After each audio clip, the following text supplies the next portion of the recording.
The Tale of Mrs. Tittlemouse by Beatrix Potter. Once upon a time there was a woodmouse, and her name was Mrs. Tittlemouse. She lived in a bank under a hedge. Such a funny house! There were yards and yards of sandy passages, leading to storerooms and nut cellars and seed cellars, all amongst the roots of the hedge. There was a kitchen, a parlour, a pantry, and a larder. Also, there was Mrs. Tittlemouse's bedroom, where she slept in a little box bed. Mrs. Tittlemouse was a most terribly tidy, particular little mouse, always sweeping and dusting the soft sandy floors. Sometimes a beetle lost its way in the passages. "Shoo, shoo, little dirty feet," said Mrs. Tittlemouse, clattering her dustpan. And one day a little old woman ran up and down in a red spotty cloak. "Your house is on fire, mother ladybird. Fly away home to your children." Another day a big fat spider came in to shelter from the rain. "Beg pardon, is this not Miss Muffet's? Go away, you bold bad spider, leaving ends of cobweb all over my nice clean house." She bundled the spider out at a window. He let himself down the hedge with a long, thin bit of string. Mrs. Tittlemouse went on her way to a distant storeroom to fetch cherry stones and thistledown seed for dinner. All along the passage she sniffed and looked at the floor. "I smell a smell of honey. Is it the cowslips outside in the hedge? I am sure I can see the marks of little dirty feet." Suddenly, round a corner, she met Babbity Bumble. "Zzz, bzz, bzz," said the bumblebee. Mrs. Tittlemouse looked at her severely. She wished that she had a broom. "Good day, Babbity Bumble. I should be glad to buy some beeswax, but what are you doing down here? Why do you always come in at a window and say zzz, bzz, bzz?" Mrs. Tittlemouse began to get cross. "Zzz, whiz, whiz," replied Babbity Bumble in a peevish squeak. She sidled down a passage and disappeared into a storeroom which had been used for acorns. Mrs. Tittlemouse had eaten the acorns before Christmas. The storeroom ought to have been empty, but it was full of untidy dry moss. Mrs. Tittlemouse began to pull out the moss.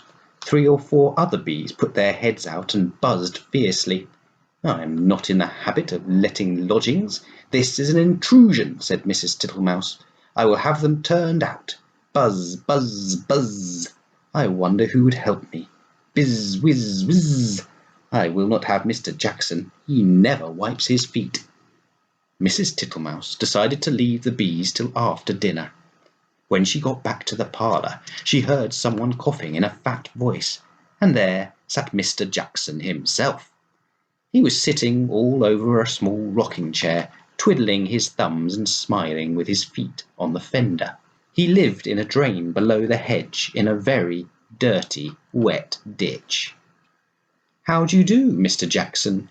Dearie me, you have got very wet." "Thank you, thank you, thank you, Mrs. Tittlemouse. I'll sit a while and dry myself," said Mr. Jackson.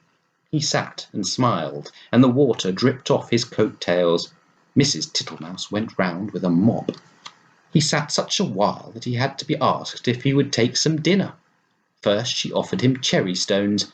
Thank you, Mrs. Tittlemouse. No teeth, no teeth, no teeth," said Mr. Jackson. He opened his mouth most unnecessarily wide. He certainly had not a tooth in his head. Then she offered him thistledown seed. Tiddly widdly widdly. "Poof, poof, puff," said Mr. Jackson. He blew the thistledown all over the room. Thank you, Mrs. Tittlemouse. Now what I really should like would be a little dish of honey." "I am afraid I have not got any, Mr. Jackson," said Mrs. Tittlemouse. "Tiddly widdly widdly, Mrs. Tittlemouse," said the smiling Mr. Jackson. "I can smell it. That is why I came to call." Mr. Jackson rose ponderously from the table and began to look into the cupboards. Mrs. Tittlemouse followed him with a dishcloth to wipe his large wet footmarks off the parlour floor. When he had convinced himself that there was no honey in the cupboards, he began to walk down the passage. "Indeed, indeed, you'll stick fast, Mr. Jackson. Tiddly widdly widdly, Mrs. Tittlemouse." First he squeezed into the pantry. "Tiddly widdly widdly. No honey, Mrs. Tittlemouse." There were 3 creepy crawly people hiding in the plate rack. 2 of them got away, but the littlest one he caught. Then he squeezed into the larder. Miss Butterfly was tasting the sugar, but she flew away out of the window. "Tiddly widdly widdly, Mrs. Tittlemouse, you seem to have plenty of visitors, and without any invitation," said Mrs. Thomasino Tittlemouse. They went along the sandy passage. Tiddly widdly, buzz whiz whiz. He met Babbitty round a corner and snapped her up and put her down again. "I do not like bumblebees. They are all over bristles," said Mr. Jackson, wiping his mouth with his coat sleeve. "Get out, you nasty old toad," shrieked Babbitty Bumble. "I shall go distracted," scolded Mrs. Tittlemouse. She shut herself up in the nut cellar while Mr. Jackson pulled out the bee's nest. He seemed to have no objection to stings. When Mrs. Tittlemouse ventured to come out, everybody had gone away, but the untidiness was something dreadful.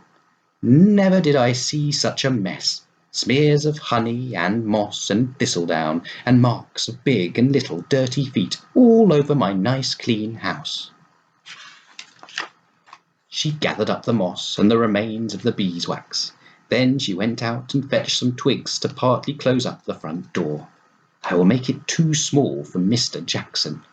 She fetched soft soap and flannel and a new scrubbing brush from the storeroom, but she was too tired to do any more. First she fell asleep in her chair, and then she went to bed.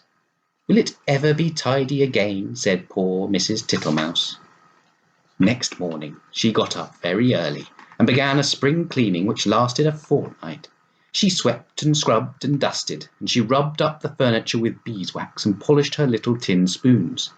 When it was all beautifully neat and clean, she gave a party to 5 other little mice without Mr. Jackson. He smelt the party and came up the bank, but he could not squeeze in at the door. So they handed him out acorn cupfuls of honeydew through the window, and he was not at all offended. He sat outside in the sun and said, "Tiddly widdly widdly, your very good health, Mrs. Tittlemouse."